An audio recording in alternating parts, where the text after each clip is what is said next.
Bienvenue dans l'invité culture de Média TV. Aujourd'hui, je reçois Rochdi Bernoussi, directeur des musées de Banque Al Maghrib.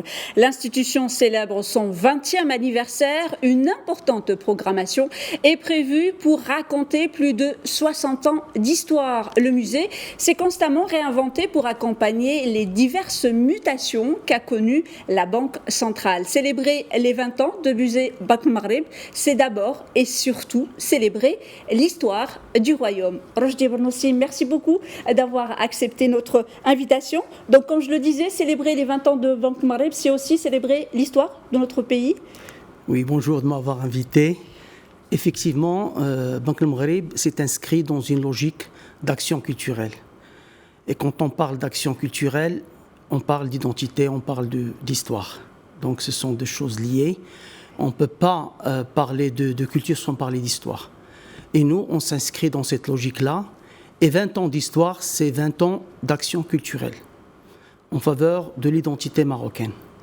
Et donc, ce musée-là, c'est le reflet d'une décision de Banque Al Maghrib de participer à toute une dynamique qu'en est le Maroc durant ces 20 dernières années, de mise en valeur de la culture, de l'identité, mais également de rapprochement avec le grand public des notions de la culture. La culture est un tout, mais il y a plusieurs facettes de cette culture et nous essayons à Banque Al Maghrib de participer dans les secteurs qui nous concernent, dans l'animation de cette approche culturelle. Alors, donc, comme je le disais, donc, le musée Banque Al Maghrib célèbre ses 20 ans. C'est un magnifique musée, il faut aussi le préciser. Comment on célèbre les 20 ans et qu'est-ce qui est prévu justement tout au long de cette année pour la programmation, pour la mise en valeur de cette bâtisse? Oui, effectivement. 20 ans, premièrement, c'est 20 ans d'action culturelle. C'est une inauguration en 2002 par Sa Majesté le roi Mohammed VI. C'est une grande fierté pour nous. Donc 20 ans, c'est une action culturelle dans les domaines, comme j'ai dit, dans les domaines du musée, à savoir la numismatique, l'art. Et donc ce sont deux vecteurs importants dans l'existence de ce musée. Et nous avons décidé, sous la houlette de M. le gouverneur, M. Jouhari, que cette activité, ces festivités et cette célébration vont marier, si on peut dire, l'art et la monnaie. Donc nous allons essayer d'expliquer la monnaie qui est l'activité principale d'une institution comme Banque Al Maghrib à travers la déclinaison artistique. C'est-à-dire que l'activité monétaire est en elle-même une activité artistique. Et c'est ce que nous avons essayé de retracer durant ce 20e anniversaire. Et concrètement, est-ce qu'il y a des activités, est-ce qu'il y a des expositions, est-ce qu'il y a des événements liés justement à ces célébrations? Bien sûr. Donc, dans la logique de ce que j'ai dit au début, 20 ans d'existence, c'est 20 ans d'œuvres culturelles sur le plan national. Donc, Banque Al Maghrib a décidé que cette activité, cette célébration doit se faire sur le plan national. C'est la traduction d'alliances et de collaboration avec des opérateurs institutionnels majeurs du pays, à savoir le ministère de la Culture et la Fondation nationale du musée. Donc cette célébration va se traduire et se décliner en collaboration avec ces deux grandes institutions dans l'esprit d'activité et d'exposition, de programmation culturelle qui va lier et le contenu, comme j'ai dit, l'art et la monnaie, mais également dans une localisation géographique en collaboration avec ces deux grandes institutions. J'explique. La première chose, c'est qu'on a décidé de créer des expositions temporaires dans des lieux géographiques différents, avec une grande symbolique culturelle et également dans la traduction de cette alliance, si on peut dire, art et monnaie. Le premier lieu, et là je rends hommage à cette ville de Tanger, c'est la ville de Tanger. Dans un lieu pittoresque qui est la galerie Mohamed Drissi, dans la direction régionale de culture de Tanger. Ce lieu vraiment pittoresque est prédestiné à accueillir une exposition qui parle de l'Antiquité. La ville de Tanger, on sait bien. Et c'est un très bel espace, très bel espace. Un très bel espace. Une très belle ville, enracinée dans l'histoire antique. Donc, nous avons mis l'accent dans cette exposition sur l'aspect antique et la déclinaison antique de la beauté artistique dans la monnaie ancienne. Bien évidemment. Et là, je profite de l'occasion pour inviter le public tanjaoui et le public du Nord pour venir visiter cette belle exposition qui va rester jusqu'à la fin de l'année. D'accord. Deuxième point, la deuxième destination, non moins pittoresque, c'est Qasr el-Bahia, à Marrakech. Marrakech, c'est le fondement historique du Maroc médiéval. Et donc, nous avons décidé de réaliser une exposition consacrée à l'art de la calligraphie musulmane à travers la pièce de la monnaie. Donc, on a trois volets importants, la monnaie, l'art et la calligraphie. Donc, et là, nous avons essayé de faire parler la monnaie qui est musulmane, qui est un joyau de calligraphie, à travers et faire des relations avec l'art moderne. Parce que les déclinaisons de la calligraphie et de la monnaie à travers l'art moderne permet vraiment de créer des liens esthétiques et de mettre l'accent sur la beauté du geste de fabrication monétaire. Et en fin de compte, on retourne à Rabat avec deux expositions importantes.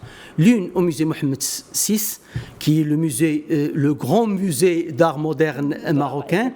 Et cette exposition sera consacrée à un domaine tout aussi intéressant et tout aussi attrayant, c'est le domaine du billet marocain. C'est l'histoire, la beauté du billet marocain, depuis les premiers billets, le fameux rial Makhzani argent, jusqu'aux dernières émissions de Feu Sa Majesté Hassan II.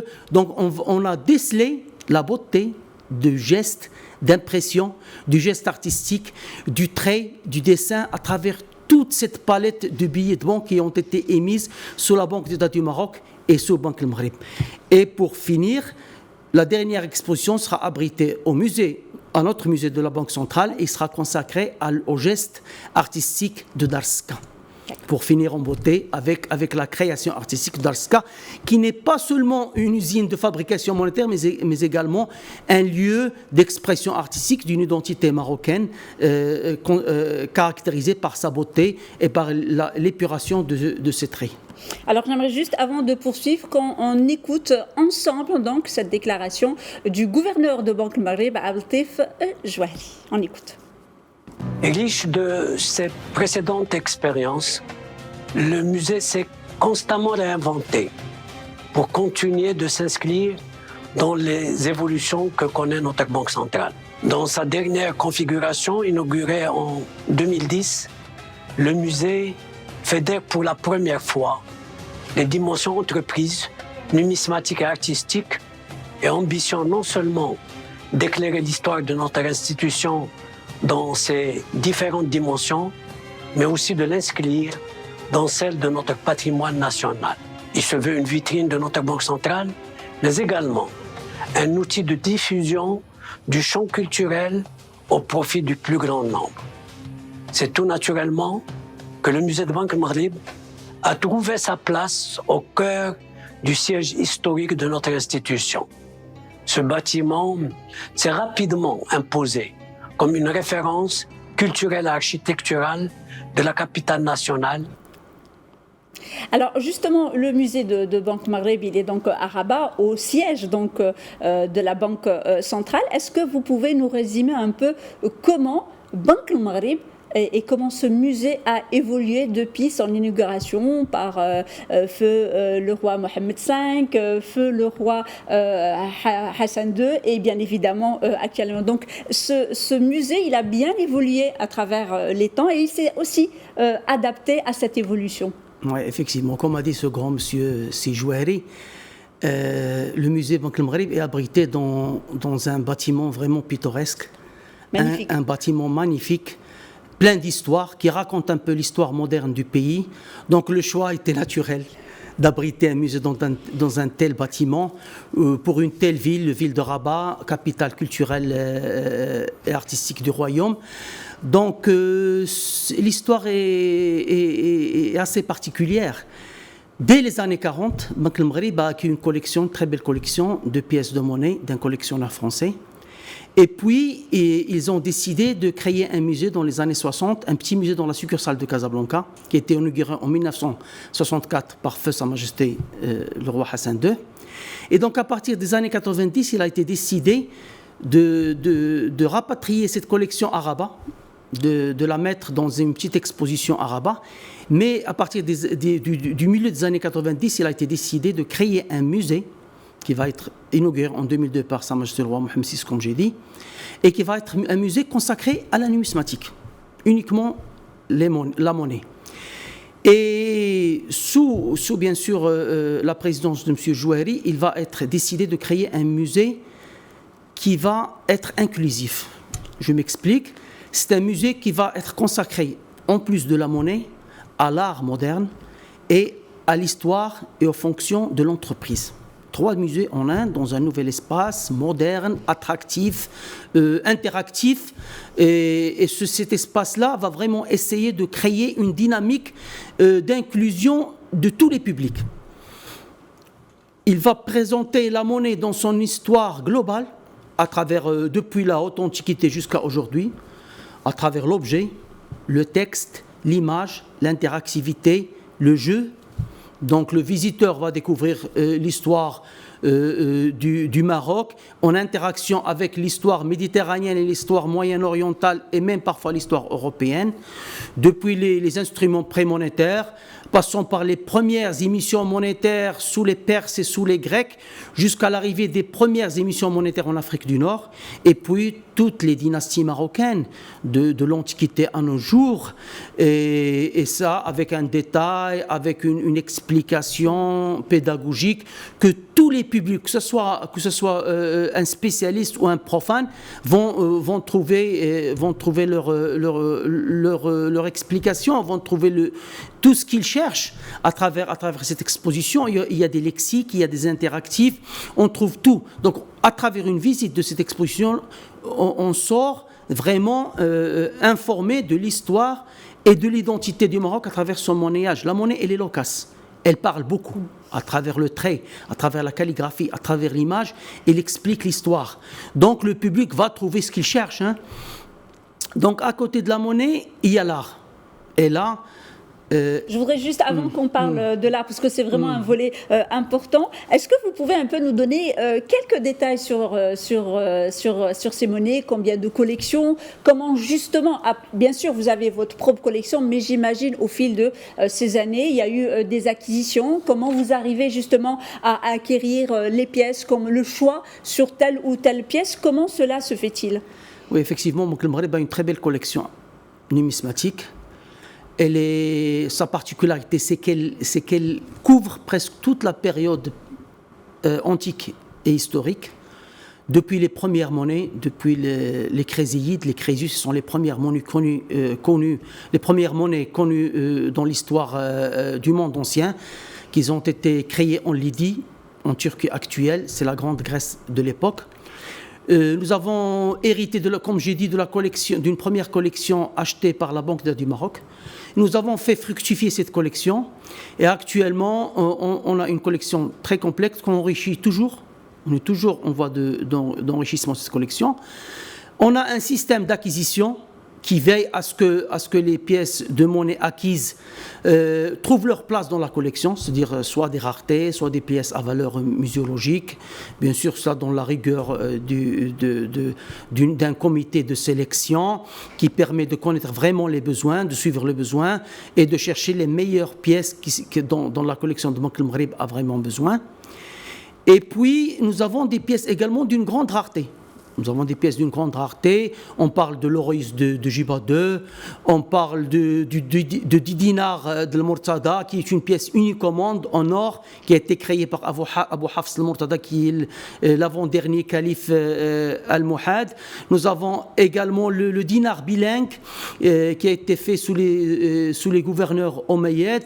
Nous avons le mitral de Zidane, le sultan saadien, le grand matbou', qui est une monnaie en or frappée en Espagne sous Mohamed Tali, c'est Mohamed Ben Abdallah Alaouit.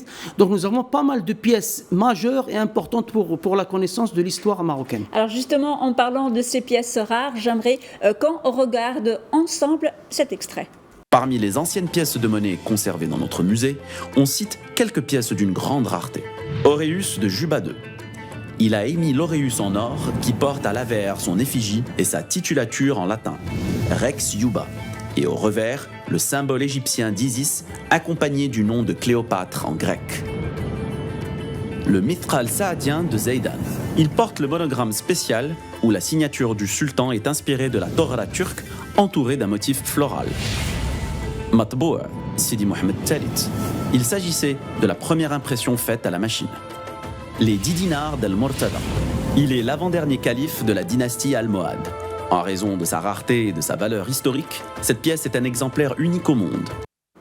Alors justement, on vient de voir ces pièces rares. Qu'est-ce que ça vous fait justement en tant que directeur de musée d'être entouré de ces si belles pièces et certaines vraiment, c'est vraiment des trésors mondiaux quand même. Une pièce rare dans le monde, c'est quand même quelque chose d'exceptionnel.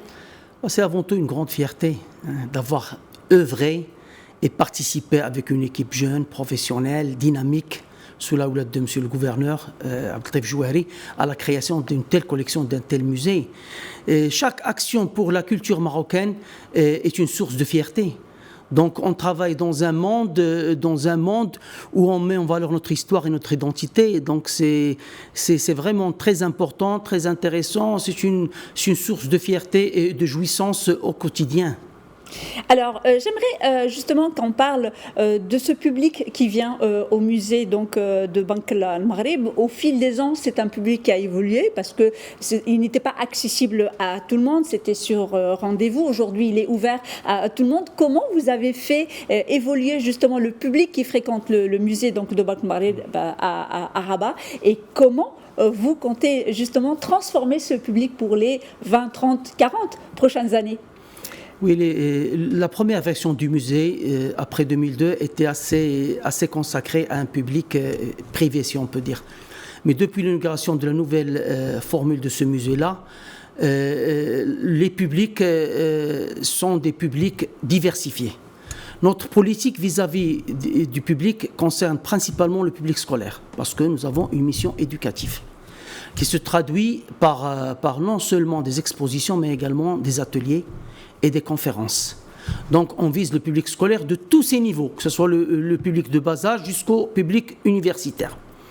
À côté de cela, nous visons le public marocain en général, adulte et concerné, profane et connaisseur. Mais dernièrement, nous ciblons également un public de touristes de passage à Rabat, qu'on essaie de diversifier et qu'on essaie de l'inviter à découvrir l'histoire du pays à travers bien sûr les expositions, mais également les ateliers, les activités et les conférences. Et tout ça, c'est une politique qui est menée par le département des musées, par un service qui est consacré à ça, c'est le service programmation action culturelle, qui ne fait que créer des contacts et des liens avec le public scolaire, avec les associations, avec tous les opérateurs touristiques et culturels pour drainer un maximum de public. Alors, Monsieur Bournossi, on le disait tout à l'heure, donc c'est un musée de monnaie, mais c'est aussi, vous avez développé un très beau département qui parle donc d'art contemporain marocain. Et cet ouvrage sur Saladi est l'une de vos dernières parutions, et je pense que c'est aussi l'une de vos dernières expositions, qui était une rétrospective à Saladi. Qu'est-ce que vous pouvez nous dire justement sur ce département qui certainement a participé à faire connaître l'art contemporain marocain? Effectivement, ce département qui date des années 90, c'est un département qui est consacré à la gestion et à la mise en valeur des collections et du musée. Donc c'est un département qui est organisé en sorte qu'il y ait deux facettes, un back-office et un front-office. Un back-office qui concerne la gestion des collections, la gestion des ouvrages, la rédaction scientifique, et un front-office qui concerne l'animation des expositions. Et donc nous avons deux choses. On fait deux choses à la fois, à côté bien sûr de la gestion des collections qui est l'essence de notre activité. Il y a la réalisation des activités culturelles. Comme vous avez montré, la réalisation d'ouvrages liés à des expositions, comme celui de Saladi. C'est une exposition temporaire qui a été consacrée à Saladi. Il y avait d'autres expositions temporaires d'artistes de renom.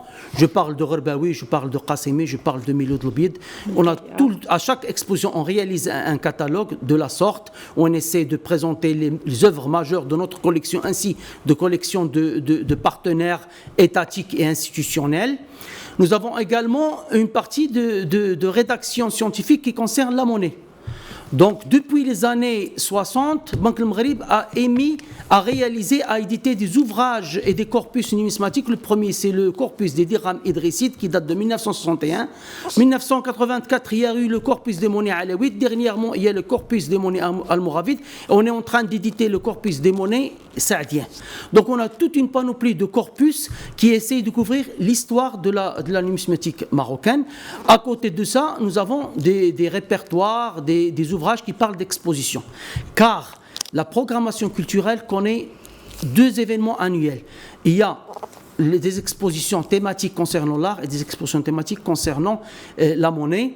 Chaque exposition thématique donne lieu à un ouvrage, comme j'ai dit, à des conférences et à des ateliers, et ça tout au long de l'année. Donc on essaie de faire vivre le musée, de créer une dynamique autour des expositions pour que le public garde un lien scientifique avec l'exposition, même si elle est terminée. L'ouvrage permet de pérenniser l'information, de pérenniser le contenu scientifique relatif à cette exposition. Alors justement, je voulais parler de cet aspect-là de parution et d'édition, parce que bon, le musée, comme vous le disiez, donc c'est le musée des monnaies, le musée de l'art, mais cette partie-là quand même est assez importante, puisque est-ce que vous pouvez justement nous donner un peu plus de détails sur cette équipe qui participe à ces éditions, parce que c'est tout de même des ouvrages, on peut dire, qui ont un caractère presque scientifique. Bien sûr. C'est, en fait, l'organisation du département, comme je dis, comprend un service des études artistiques et numismatiques. Ce service-là a pour objectif de créer une dynamique de recherche scientifique autour de la monnaie et de l'art. Parfois, les réalisations se font en interne, parfois on fait appel à des chercheurs de renom, comme Feu Daniel Eustache, qui a réalisé un certain nombre de corpus pour l'émission de ces ouvrages-là, et on veille à ce que le contenu soit vraiment d'une qualité scientifique irréprochable, parce qu'il n'y a pas seulement de la communication, mais il y a également la valeur scientifique. On représente une institution, une grande institution comme Banque El Maghreb, on représente une institution culturelle également, donc les contenus scientifiques doivent être irréprochables et doivent être d'un apport important pour la connaissance en termes de numismatique et en termes d'art. Alors, avant de finir, j'aimerais juste qu'on regarde cet autre extrait. C'est avec un immense plaisir que nous célébrons ensemble en cette année 2022 le 20e anniversaire du musée de Banque El Maghreb. Notre musée, lieu de culture et de partage, a incontestablement accompagné la transformation de Banque El Maghreb en contribuant à promouvoir l'image d'une banque centrale ouverte, moderne et dynamique. Le musée fait aujourd'hui l'objet de notre fierté collective. Il a réussi à tisser des liens forts avec le public et figure non seulement parmi les hauts lieux culturels de la capitale, mais aussi également à bien se faire connaître au plan régional et international. Nous ne pouvons célébrer le 20e anniversaire de notre musée sans rendre hommage aux femmes et aux hommes qui concourent avec dévouement et abnégation à sa promotion et son rayonnement.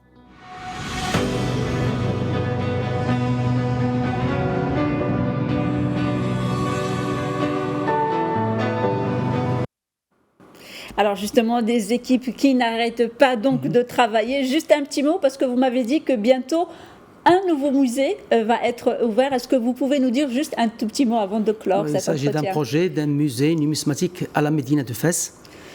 Et il va être prochainement ouvert. Et donc, cette équipe, comme j'ai dit, c'est une équipe jeune, dynamique, qui travaille et qui essaie de faire avancer ce musée et bientôt le prochain musée. Merci beaucoup, Rochdi Bernoussi, d'avoir accepté notre invitation et d'être venu sur le plateau de Médiane TV à Tanger. Et je rappelle que vous êtes le directeur des musées de Banque El Maghreb. Merci donc à vous, chers téléspectateurs, de nous rester si fidèles. Restez avec nous. L'information se poursuit sur nos différents canaux, Médiane TV Arabique, Médiane TV Maghreb, Médiane TV Afrique et sur notre média digital medianews.com.